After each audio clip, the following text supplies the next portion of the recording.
Hello and welcome to the Perth Gaming Crew, episode 6. Oh, 6 episodes in, Pat. What do you think? I think this is a dream come true. No, I'm just kidding.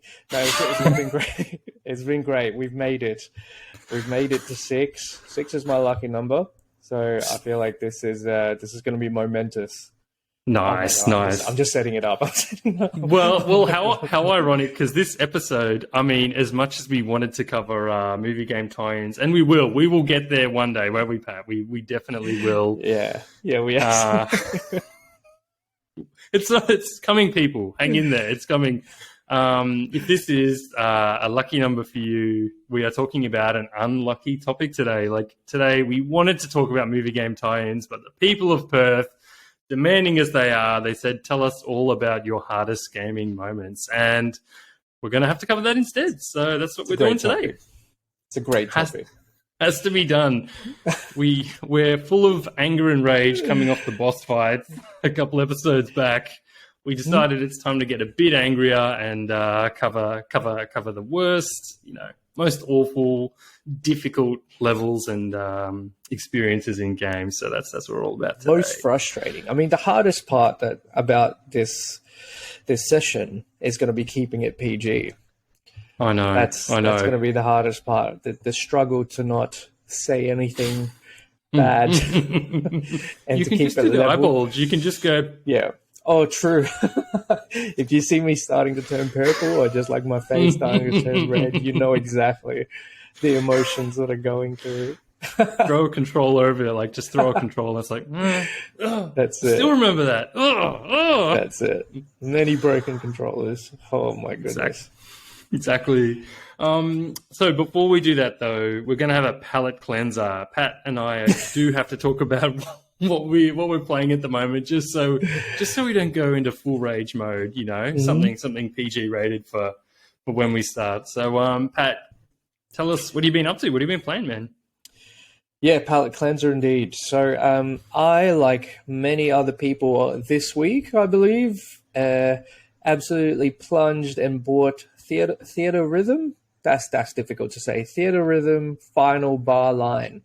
Final Bar Line. That's the little subtitle. It's like Theatrhythm Final Bar Line or something like that. Okay. Anyway, And this is a Final Fantasy game, right? Yes, it's a Final Fantasy game. I believe there was a version of it out on the 3DS, if I'm not mistaken.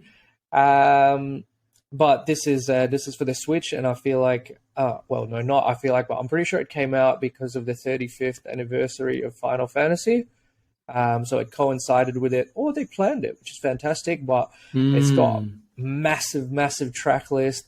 It's got a lot of crossovers for the other Square games. A lot of Chrono Trigger. There's Chrono Trigger OSTs in there. So I saw that, and that was why it was a must buy for me. So, was that the deal maker? Like, because I know you like Final Fantasy, but it was like, yes. Okay, it's got Chrono Trigger. I just have to do it. Okay, absolutely. And you know what? I'm not even going to be. Actually, it's a bit sad, but I bought the premium digital deluxe edition, which is like the most. The what? There's a running theme here. Yeah, it's like double the price of that original game. Whoa. So yeah, you know what? I love what I love. I'm not even ashamed of that. But no, it's fantastic. It's a great game. I have to say, I did not play the original one or the 3DS. So going into this, I was quite blind and I didn't know what to expect. I'd obviously watched a few trailers on it and stuff, so I knew what the gameplay was going to be like. But it is actually so fun, and the characters are so cute, and everything just flows. It's a nice game to play. I mean, I've sunk about 4 hours into it, just literally sitting on my Switch, playing through the levels. Characters are very cute. Obviously, if you love Final Fantasy, you'll recognize a bunch of tracks from there, and the other Square games as well. So reliving through that. At the heart of it, it is still an RPG. So your characters do level up. Yeah. So your characters do level up. They gain skills, but the actual gameplay is a rhythm game. So, but how does that work? Like, are you moving the character around, interesting, or is it like isn't it? literally like the tappy? I don't think I've seen this kind of game before. No, I haven't either. Well, except for probably the one on the 3DS. But so you form a party, you equip your party with skills, and the whole fighting part sort of just happens by itself. Okay. You just focus on the rhythm part. So as long as your timing is right and you're getting all like perfect, button presses or triggers as they call it, then your party is going to do pretty well. They're going to do lots of damage. They're going to beat enemies up. They're not going to lose health. So, but sometimes they're not strong enough to kill the enemies, so you don't progress as far into the level as you're meant to. But you just have to come back and replay the song when your characters are stronger. So is this kind of like Cadence of Hyrule or Crypto the Necrodancer kind of thing, or is it a bit different to that? Because that's like you've got your character that has to move to the beat of a song, and then it's like a full-on RPG. But is this a bit different to that? Like it's. I guess it's a little bit different because I know I spoke about Hi-Fi Rush, which is sort of also an action sort of rhythm game where everything you do is timed to the beat. Whereas this is just an actual rhythm game. Like I think like pure like rhythm kind of thing. Yeah, with RPG elements. Like I said, you still have to sort of level up your character. You have to make them stronger. You have to pick the right skills and stuff. You have to form a party. But you're adventuring through the thing.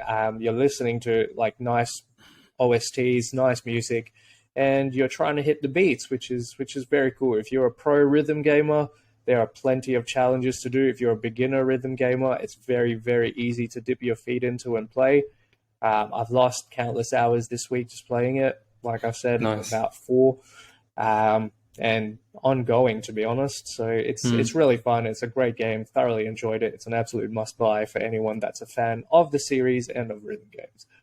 Yeah, sweet. Like I did see the announcement for this. Like it's not for me, and I've played some Final Fantasy games, but I was like, well, that's a kind of cool combination. But I feel like this would be a bit of a seller. Like this would sell well, and there's heaps of like Final Fantasy or rhythm games or both that would just get into. Yeah. It's very casual. Like it's pick up and play. Like, you know, you can pause in the middle of it. It'll be a bit hard if you're like in the higher challenges, because obviously like notes are not notes, but like, you know, the triggers are flying through the screen, so it's hard to pause in the middle of it. But otherwise, it's something that you literally pick up, play for 10 minutes, put it down, go do something else, come back, play another song, that type of thing. Nice. So very quick and easy. It's nice. It's nice. Cool. And all the JRPG hits too, like Chrono Trigger. Is it going to do stuff like, I think, is it Octopath Traveler? Because Octopath Traveler 2 came out recently, and like things, or like old stuff that Square Enix did, like even Live Alive or Mana, stuff like that. Is that? Yeah. So those are the DLCs that come with the premium digital deluxe pack. Is that what it's called? Because that's how they go. It's like the premium deluxe special extended edition. You're like, come on, man. Come on. That's what it's called. But I don't think they are out yet. But in the pack, I did see it's typical Nintendo stuff. Like, you know, you can buy the season 1 pass or whatever, and you get all of it, that type of thing. Oh, okay. So I did see a Live a Live sort of DLC there. I saw a Mana DLC, Chrono Trigger DLC, obviously. I don't know if I recall seeing Octopath, but I'm sure they're going to sort of have to tie it in. Yeah, they would have to. The second game is like just released this week, and the first game sold, it was like over 3 million copies. It was like a big platform launch type game for the Switch. And then the second one's cross-platform now, so. And this is cross-platform, Like, if people want to buy it, where do they buy it? Is it, like, everything? I got mine on the Switch. I don't know if it's on the PC, but I know it's on the PS4, but also PS5 compatible. Surely it's going to be on the PlayStation systems, Yeah, it's pretty much... I think it's pretty much where Final Fantasy is released, except for the PC. I think. Okay. I could be wrong. I just know it's on the 2, because I was throwing up between whether to buy it on PS4/5 or the Switch. But what did it for you? The Switch. I feel because it is a casual game. I feel like it's a game that is suited for me. You know, if I wanted to go somewhere, I pack my Switch with me. I just get it out. I play it for 10 minutes. You know, Mm. I feel like it's a nice game to play when you're just chilling in bed or you're just sitting on the couch and not necessarily have to be in front of a big TV. So I haven't actually played it while my Switch is docked. So I don't know Mm-hmm. what it's like to play it on a big TV because I've just played Mm. it handheld. That makes sense, though. I mean, if it was on like the 3DS, like I can see the appeal of people like, oh, Yeah, now it's on the Switch. I'm just going to play it in bed or like on the train or yeah, whatever, you yeah, know? exactly. Yeah. That's so So cool. yeah, very cool game. Absolutely get it if you're interested. Do not get the premium digital deluxe, whatever it is, because that is a lot. Is a lot of money. You finally got some money and then it all went. Pretty much. Pretty much. Money well spent. How about you, man? What'd you get up to? I know you went on holiday. Yeah. So I just got back from Rottennest today. Hot tip out there for people who are thinking of traveling with a 2-year-old. Don't do it. I mean, we had fun. And you know what? Like, we're talking about hardest levels. Today was like a hardest level, man. Seriously, it was like, Nice. you know, hardest levels is like you can't, like, not take your eye off the game for 1 second. That's how she was, you know. It was like, Wow. oh, you want to run full speed towards the edge of the jetty, that's great, you know, while we're in line carrying our bags. Yeah, and you get like 1 life, I guess, so you don't want to mess Oh, around wow. with that. You leveled It up. felt like it was the hardest level, dude. It really did. It was like, this is exactly what hard mode is in the hardest levels. So, I love it. I love that little segue into an actual segment, but that's fantastic. oh, No, dude, that's- I could give you full parental debrief, but that's not what this channel's about. I'll find another channel for that. Oh, It's a man. 3-hour show. Yeah.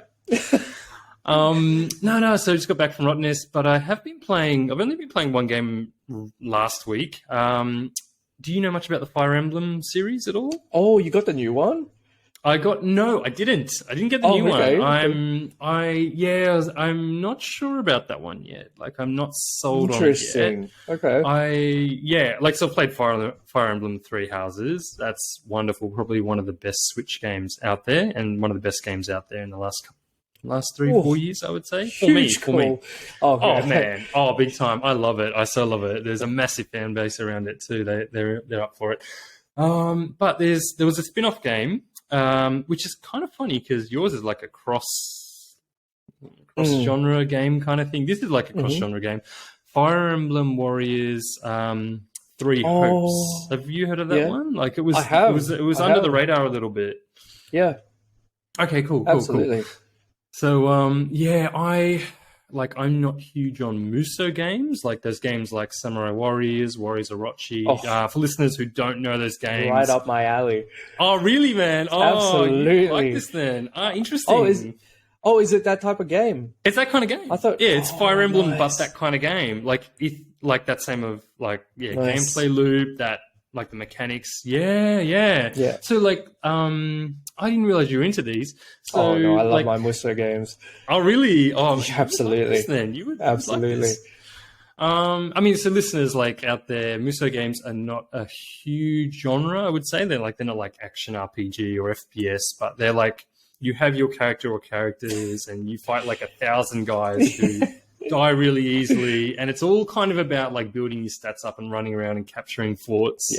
Would you say that's pretty much the crux of it? And they're not the best That's looking pretty much games, it. but they're kind of cathartic. That's pretty. Yeah? If I'm being honest, I don't even Yeah. know what the appeal is for me. I guess Yeah. the character, like the character designs normally is what draw me in because I'll be like, oh, that character is so cool with especially if you get their super secret ultimate weapon and it just looks fantastic and you're just like, my goodness. And that's probably why I play it, to be honest. That's It's not for exactly what anything they else. are. That is exactly what they are. It's like you're doing like how much damage are you doing in these games? It's like you've done 9,000, now 50,000, now 200,000 damage in one hit.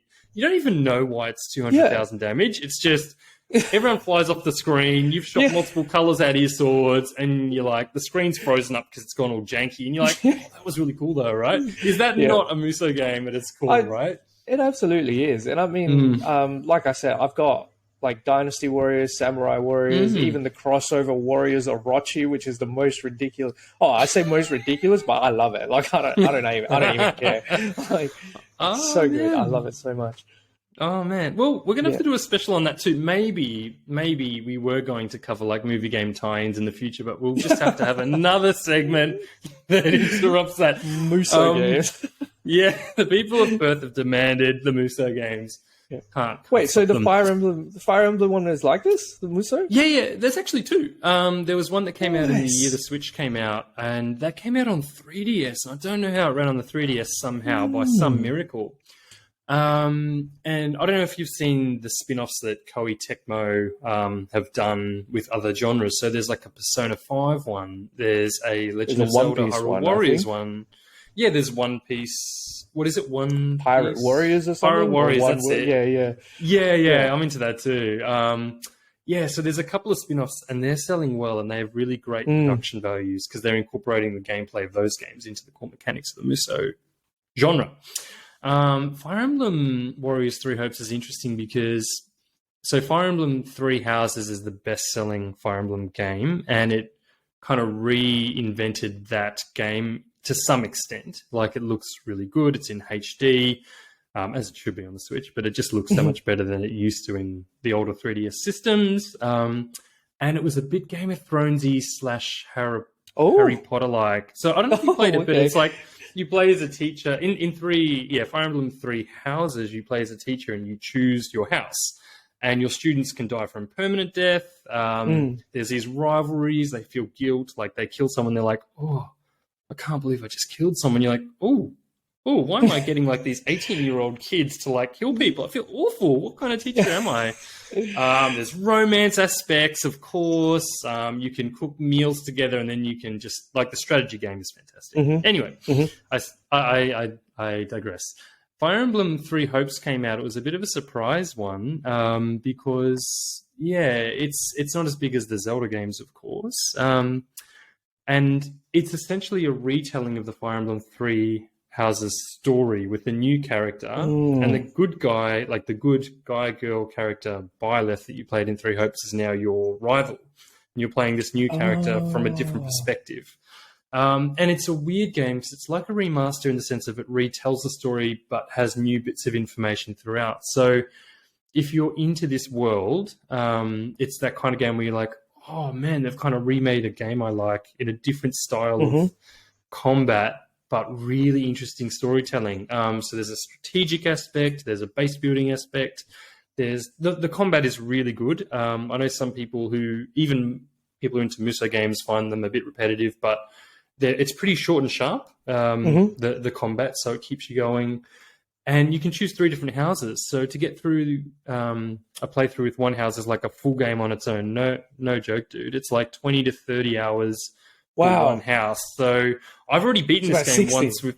Yeah. Oh, I think it's more than that even. Like, kind of like the original Three Houses game. This is like a game that is just jammed full of content. And you're like, they could have made multiple games. Yeah. So yeah, I'm loving it. It's not, people are giving it like 7s and 8s out of 10s, but I'm loving it. Like, going back to that world and trying a different house, doing Golden Wildfire, which is the Golden Deer house, playing the different style and seeing all the politics of, these non-noble houses and all this kind of stuff. It's cool. Does it have like different story per house? Yeah. So each house is different. So you choose a house and then you go see their side of the war. So the war plays out sort of like in its own fashion, but the outcomes and the direction of the war is different. So it's not like you're playing the exact same level, just from the other side. Yeah. And the storytelling is so good. If you're into anime, for example, you would be into this, and also Three Houses is just, it's really, really good. Yeah. I was never very good at strategy games. So like Fire Emblem... Yeah, I did like it because of the character design and stuff, and I know the story is like pretty cool, but the actual gameplay wise has always sort of kept me away. So I must be thinking of a different game because I did not know this was a Muso one.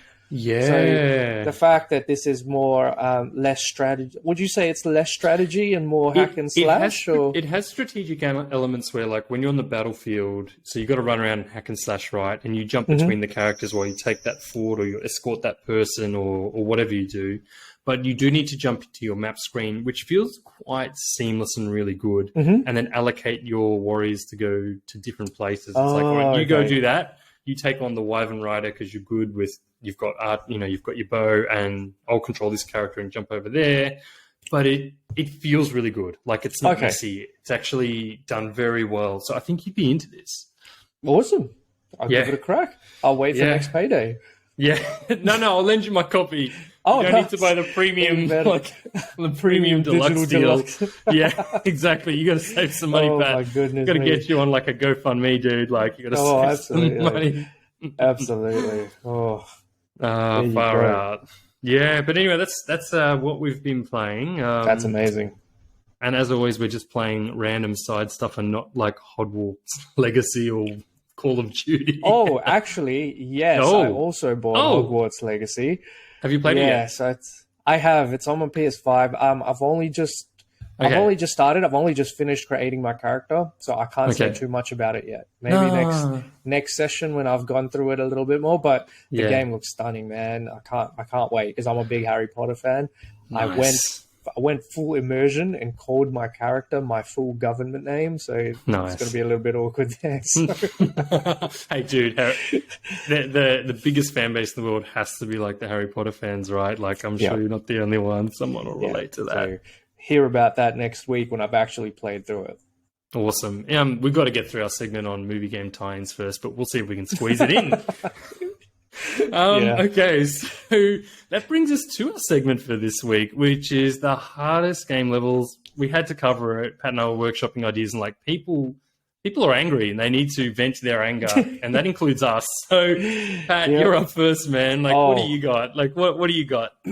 Look, I think I'm gonna have to preface this entire thing, this entire spiel that I'm about to go on by saying I personally have not got I haven't played too much into the Dark Souls, Bloodborne, Sekiro, so I can't comment too much on them. I know how difficult they are, so if you're going to comment and be like, well, you're in the modern games, blah, blah, I'm throwing it out there now. I know they're difficult. I just personally haven't played them, so I can't comment to their difficulty. So I'm going to have to go old school because these are the games I remember causing me utmost frustration. And number one is a game on the NES, not even the Super NES, just on the NES. It's this game called Silver Surfer. As in like the Fantastic Four? As in the Fantastic Four character. He got his own game. He got his own game, and my God, it is absolute dog shit. I say that because it is so difficult. Like, I never finished. It's like Mega Man style. I never heard of this game. Like, he's he's not like a big character, but he got his own game. What happened? You don't. Yeah, exactly. He's a big character, and you didn't hear about the game because there's a reason for that. So for some reason, I got it because I'm a big fan of Silver Surfer. He's so cool with a surfboard. I've got toys of him. Anyway, it's like Mega Man style where you start the game. You pick a stage, you're like, oh, cool, Fire Lord, or like, rep something king, or whatever. That sounds good. Okay. So, yeah, you pick a stage, you're like, oh, cool, Mega Man style, this is awesome. So you pick a stage, and it's basically like a, what do you call the type of game where it's like Type R or like Life Force, where it's like side-scrolling space shooter. It's kind of like Bullet Hell? It's kind of like Bullet Hell? Yeah, for more intense, like less intense than Bullet Hell. But is it just like side-scroller? It's side-scrolling. It's side-scrolling, so you control Silver Surfer, obviously, and the buttons make him fire out bullets, and then you shoot stuff coming at you from the right side of the screen. Okay. So it sounds pretty simple, Shoot 'em right? up. Shmup. It could be a shoot 'em up. A shmup, yeah. That's what they call them. Space shooter style, like I said, like Life Force, where, you just fly around, you shoot stuff coming at you from the right side of the screen, you're on the left, you're free to move forward, back, up, down, whatever. Anyway, this game does not give you a life bar. So if you get hit by anything on the screen, that is it.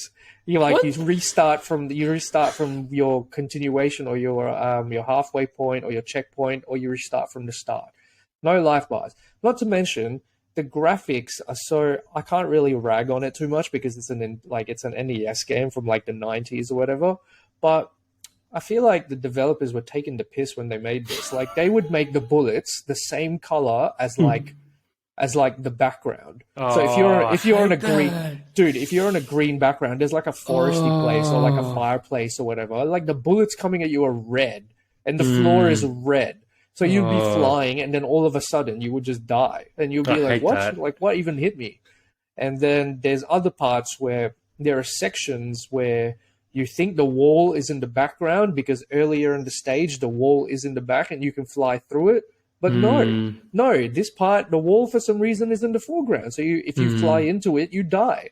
Literally everything in this game you do, you die. Like there is no life. There is lives, but there's no health bars. It's just insanely difficult. I don't know anybody in the history of life that has ever cleared this game ever without cheating. Like I don't know any kid that will be able to pull this off. Even if I picked up a controller now, I would fail. You can sense the frustration in my voice as I'm reliving this. It's just an insane game. I forget who even made it, but my God, I will never play that game ever again. It's so insanely difficult and unnecessarily so. Such bad, like that's just bad design too. Like, why would you not have the colors? Like when you spend the time and energy like designing this and game testing this, you wouldn't go like, yeah, I'm having a lot of fun doing this. Like you can't even see the bullets. Let's just keep doing that for the next level. Like who designs this stuff? Oh man, that is So that any level on the Silver Surfer on the NES, my goodness me, give it a try. I dare you. I freaking dare you. Silver Surfer. No wonder like no one knows about him. Like he had his one chance and then he made it. Awful game. Man. Yeah. Insanely difficult. Yuck. Yeah. So that's one. That's one for me. That's one. Don't go out, people, and play that on the Super NES. No, the NES, and that's probably why it didn't make the NES Classic Edition. Yep. Yuck. All right. Well, I've got a Super NES one to start with. Yeah. I'm saving my ace for later. So this one is actually it's a pretty well known one, I would say. Rainbow Road. Yeah. Super Mario Kart. Oh, Mario Kart. Oh, yeah. There you go. I know exactly. Don't you reckon Rainbow Road's right up there as one of the hardest levels? Yep. Yeah. Yep, it definitely is. Yeah. Oh, the memories. Like it's funny because like Mario Kart, probably the first Mario Kart, which is Super Mario Kart, some of the levels get a bit harder. Like there's the dirt roads, which are annoying, that slow you down. Or the ghosts. Remember those ghost levels that you could jump and then you'd fall off? And annoying. Rainbow Road's kind of deceiving because when you first see it, you think like, this looks so cool, doesn't it? Like it just looks so freaking cool. Rainbow Road is cool. It's a cool stage. It is. You've got all the waves, like the roads go like this. It wraps around. There are no... Correct me if I'm wrong. There's no. It's not a lap. It's just one straight shot. Or do some of them have laps? I think the later one was like that because there's a lot of iterations over the different consoles. Yeah, but the original was laps, and it had like. What made it really hard is it had really tight corners and no barriers. So you'd be like, I've got to do a U-turn here. Like, yeah. And it's so. There's nothing more irritating in a racing game than like stopping, right? It's like I'm falling off, get my money taken because they take coins from you. Yep. Yeah. So like that was definitely a harder one. And I think when you play it on like 100cc or 150cc, it's like Rainbow Road's just not fun. Like you want it to be fun, but it's not fun. You're like, oh, I love Rainbow Road. Oh, fell down like 3 times, and that's the level that stops you like beating the whole cup or whatever. Rainbow Road. The memories are different. You're like, oh, that stage was so cool, it's so colorful, and it's like, and then you play it and then you're just like, this is ridiculous. It sucks. like I don't want to play this. It's not fun, especially the original. It's not fun. Like the new ones look really cool because they kind of have those wave things, and like there's one in space. It's also more lenient. Awful.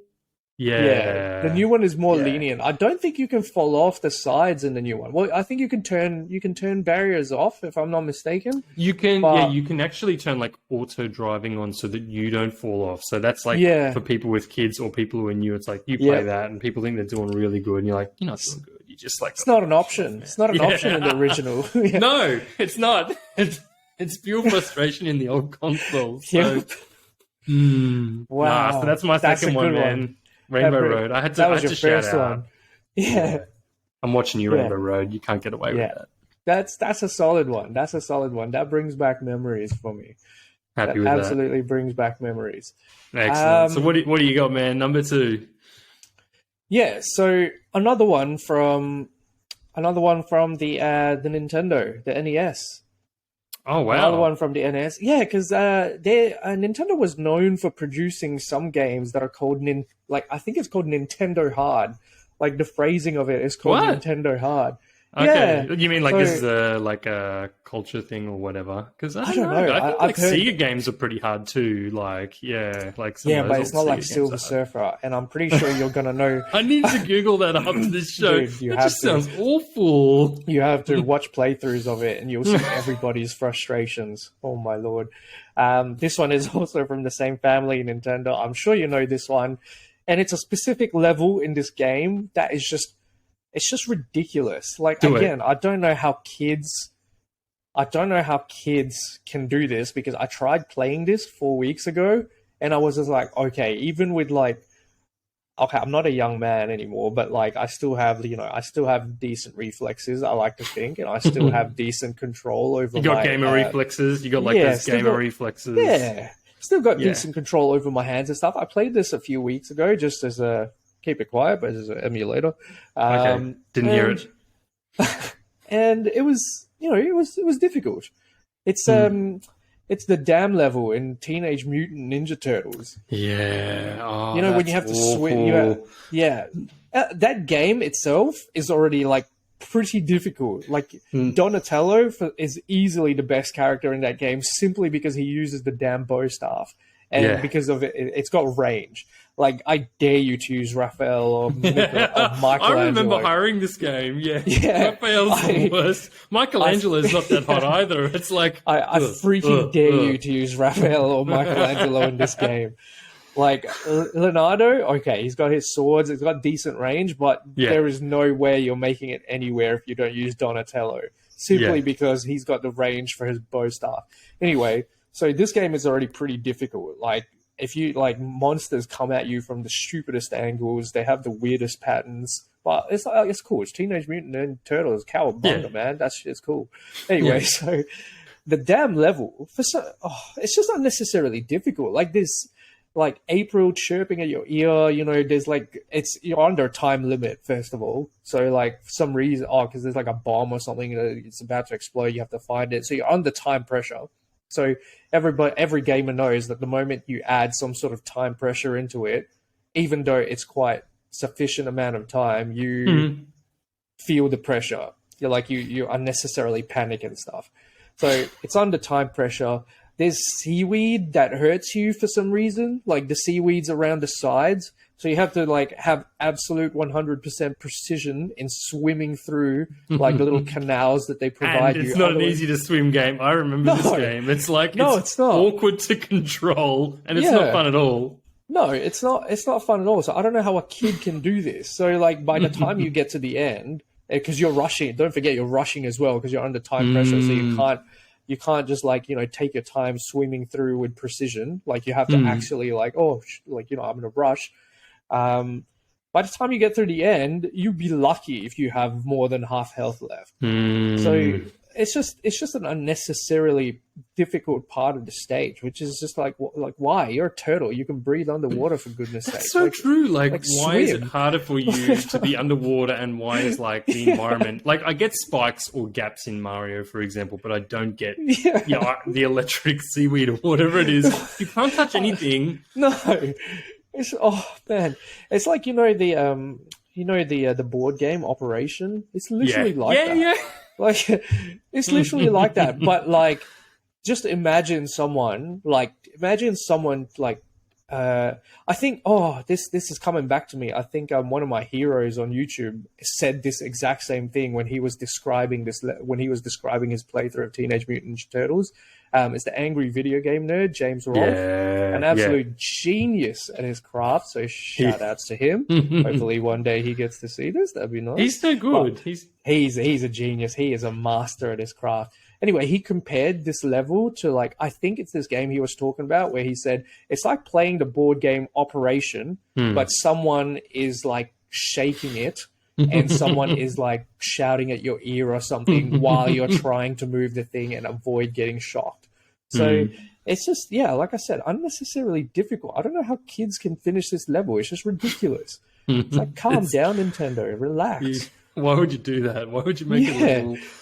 Like, I hired this game as a kid. I remember it, and it was kind of like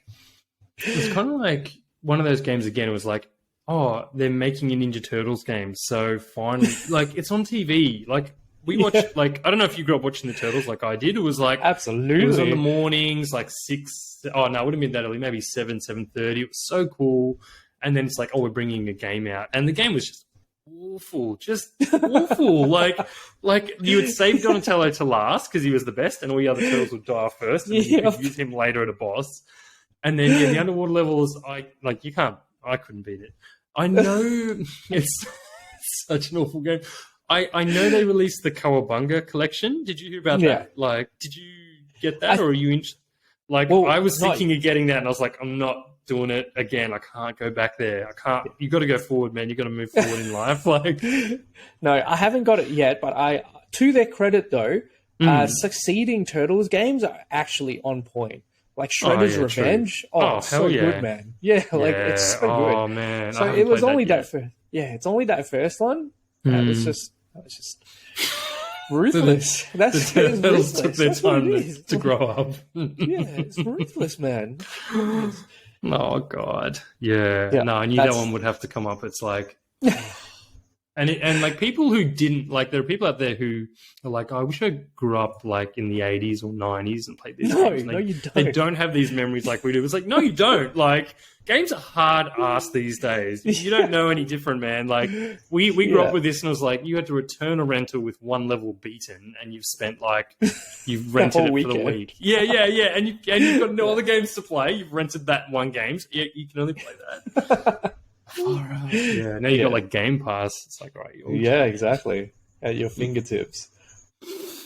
What's your next? What's your second one? I'm saving my best to last. I got to chime in. I do got to call out, like, I know there's a million Dark Souls fans out there. So, for the record, point of pride, I've beaten Dark Souls 1 Remastered. Oh my goodness, look at you go. I know. What a weapon. I try. Good work. And Dark Souls 3. I've beaten Dark Souls 3. Dark Souls 2, couldn't do it. I'm giving you golf claps. Thank you. Excellent. Like, so those, I actually quite like those games. I can't play them now with my lifestyle with a 2-year-old screaming around. It just a bit like laser focus. Like. Yeah, the screaming in the game plus her screaming is like, it's too much, man. But there's a level in. Did you play any of the Dark Souls at all? Do you know them at all? Or not far enough to be. You've seen a bit of footage though to see like this absolutely. ultra slow character getting their ass kicked. All right, got to roll, got to dodge. Yeah. Okay. So in the original Dark Souls, a lot of people pick Light Town as the worst level, and it's like these rusty old rickety platforms that you can fall off, and it's super dark, and it's just more awful than it needs to be. There's a level though that I think is worse. It is worse. It's called the Depths. Okay. You're in the sewers through little tiny tunnels. And this is the kind of game where, so people say don't play it with a guide. Some people like you can only beat it with a guide. At this point I was like, I'm just going to try it without the guide, see how I go. Stupid idea. Because Dark Souls is the kind of game where all you're doing is moving forward. All you're doing is moving forward, and then it's like, oh, something dropped on you and you die. And you're like, that's just dumb. So that's what this game's like. So there's these creatures called basilisks. They're a big frog thing. Like, they're kind of frogs. They're not that big, actually. They have big eyes. And in this horrible level called the Depths, like, they're moving around. You're like, okay, it doesn't look that bad. I'll deal with that. I got my shield up. They spit like a curse, kind of like a curse fog thing at you. And I'm like, all right. You can't block it, of course. It's just shit, man. Like, it's so bad.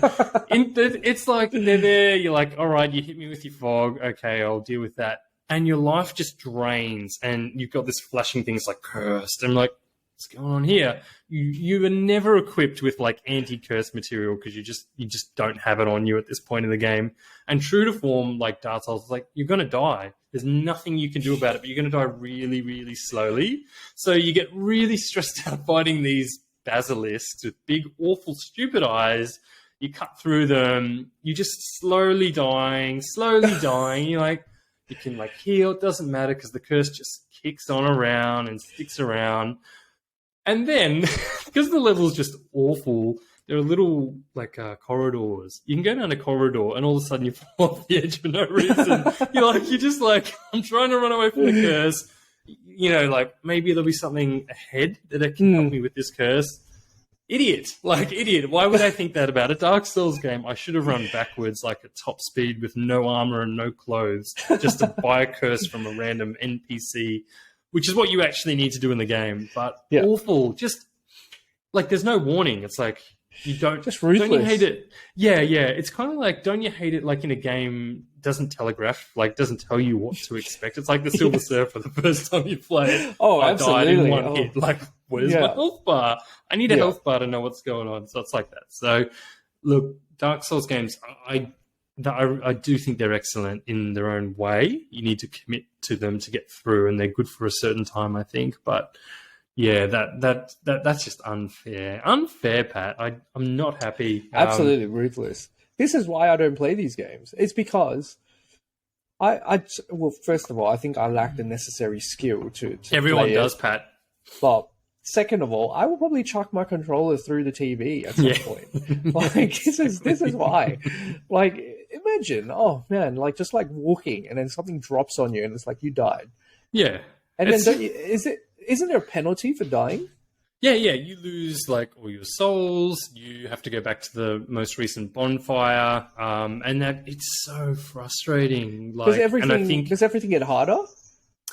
I don't know about that. Oh, I guess it does in a way because you feel more stressed. Like I have to go back to that specific part where I die, and all the monsters are back. So it's like you have to run past them or kill them. And often you can't. You get killed by them, and therefore you can't get all your souls back, which you need for experience and items. Yeah. So, awful. Yeah.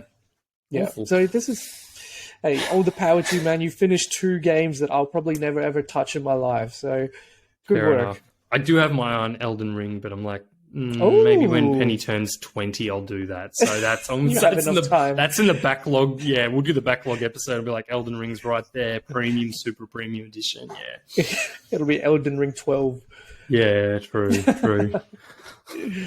No, that's cool. So, what do you got? Last big one. Yep. Quick shout outs for me though. One is sorry, these are the honorable mentions. Honorable mentions. Dishonorable mentions, Pat. Dishonorable mentions. Mike Tyson in Punch-Out. Yeah. That guy was an absolute monster. Yeah. Even now, I don't think I can beat him. And also, I'm sure everyone who played Guitar Hero would know this. Through the Fire and the Flames in Guitar Hero. Absolutely disgusting. In Guitar Hero 3, you need like 12 fingers for that. Finger cramp. Honorable mention. It's just insane. Like, mind you, if you can do it, that is impressive. Like, you've impressed me if you can finish that level. But yeah, those are honorable mentions. I guess going modern, my last big one, and I don't know how many people are going to agree with this, but for me, The Binding of Isaac. Oh, that's a hard. I've never played that. That's a hard game overall, though, isn't it? I found that game for some reason really, really difficult. So it's a rogue, it's a roguelike.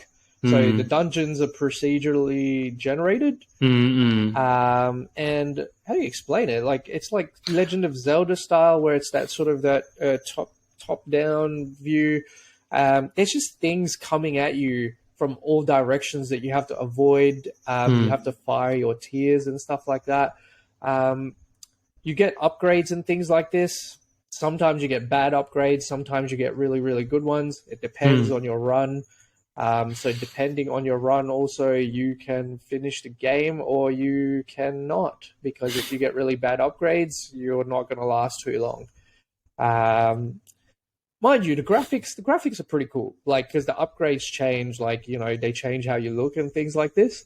obviously give you new abilities and things like this as well. So it is a very cool game, but I just found it so difficult and so frustrating because being a roguelike, I would get to the final boss, I would lose to the final boss, and then that was it. I have to restart the whole game all over again. Yeah, I hate that. That's the genre, isn't it? It's like you get to the end, you die, and there's no like save state or go back and get better. It's just like it's the end of the game. And then I know if comments are enabled, people are going to be like, "Nah, get good, man. Get good." Nah, they're off, man. They're staying off forever. Sorry, people. The people are perfect and demanding, and comments they're are going to off. be like, "Get good, Pat. Get good." Because I know people have finished it. I know people find it easy because they just be like, "Cool, man. This, done. Finish the game." And then you just keep going because being a roguelike, it's different every single playthrough. But I have never been able to finish this game. I've always died at the final boss. It's absolutely filthy. Don't you hate that too? Because it's like you want to beat it. You feel like you can beat it. And then it's like, I just want to finish the game. Like, I don't know if you're like me where you're like, I just want to finish the game so I can play the next game. And I've already put so much like muscle memory time into this game. Yeah. So that's it. That's my last one. Binding of Isaac. Nice. Binding of Isaac. I've got to try that out. I've never played it. I've just seen it and I was like, there's a weird crying baby thing character. I'm like, all right, I don't know what is going on here. Yeah, it's a huge indie hit though, eh? Oh, huge indie hit. Yeah, absolutely. Yeah. All right, so my last one is, we've talked about it before, let's not kid ourselves. Like, so when Pat and I workshopped this, we both like basically said this game at the same time. We both grew up playing this. So again, like, 90s gamers, you know what it is. True to form, there's a game out there called Battletoads, and it's actually a really good game. It's a couch co-op beat 'em up. It was on the NES and the arcades, and it got some sequels. It's actually quite fun. Like, so it's kind of like Ninja Turtles, but they're Battletoads. It's the massive ripoff. You wander around, like bash up like your enemies. It's kind of cool. Like you punch enemies, and then when you hit them for the last time, your fist goes massive, and you punch them off screen. This game was actually really exciting and quite innovative. And I remember even at the end of the first level, like, I don't know if you remember this, Pat, but there were like these walking things. You'd bash them, then you'd grab their legs as sticks and you could beat them with their own legs. And then the final boss was from the perspective of the player, where it was like these lasers that would zoom in on your Battletoad. Oh, yeah, do you remember that? Yeah, you chuck rocks at them or something. You had to chuck like your enemies at the at the robot kind of thing. Yeah, it was like a weird robot thing to smash the glass. And it was great. It was so good. Yeah. So this game, I remember buying it on the NES. And it is actually really good. Like, if you could play a game just for a couple of levels, this would be the one game I'd tell you to do that for. And then there's like the speeder bike level, which if you haven't heard about, it's just as goddamn awful as you could imagine. So you get... I remember the Turtles games did this with like the speeder bike stuff, or they're on surfboards or whatever.